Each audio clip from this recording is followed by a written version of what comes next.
The world is being taken over by a handful of business powers who dominate the natural resources we need to live while controlling the money we need to obtain these resources. The end result will be world monopoly, based not on human life, but financial and corporate power. And as the inequality grows, naturally more and more people are becoming desperate. So the establishment was forced to come up with a new way to deal with anyone who challenges the system. So they gave birth to the terrorist.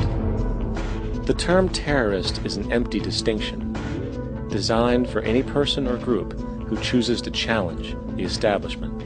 This isn't to be confused with the fictional Al-Qaeda, which was actually the name of a computer database for the US-supported Mujahideen in the 1980s.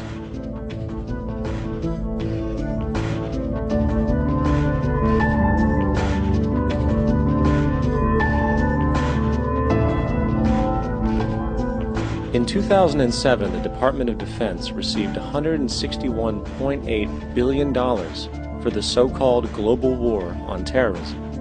According to the National Counterterrorism Center, in 2004, roughly 2,000 people were killed internationally due to supposed terrorist acts. Of that number, 70 were American. Using this number as a general average, which is extremely generous, it is interesting to note that twice as many people die from peanut allergies a year than from terrorist acts. Concurrently, the leading cause of death in America is coronary heart disease, killing roughly 450,000 each year. And in 2007, the government's allocation of funds for research on this issue was about $3 billion. This means that the US government in 2007 spent 54 times the amount for preventing terrorism than it spent for preventing a disease which kills 6,600 times more people annually than terrorism does.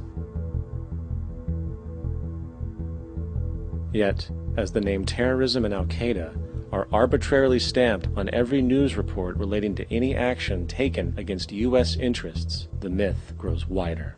In mid-2008, the U.S. Attorney General actually proposed that the U.S. Congress officially declare war against the fantasy.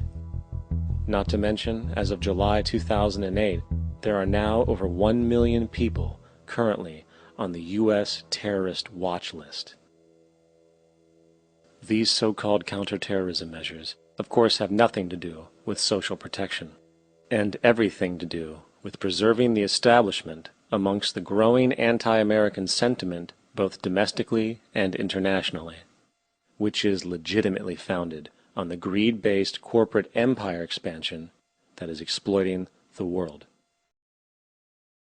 The true terrorists of our world do not meet at the docks at midnight or scream Allah Akbar before some violent action.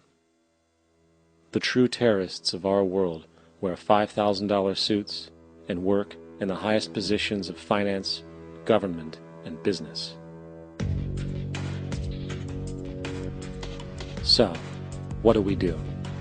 How do we stop a system of greed and corruption that has so much power and momentum?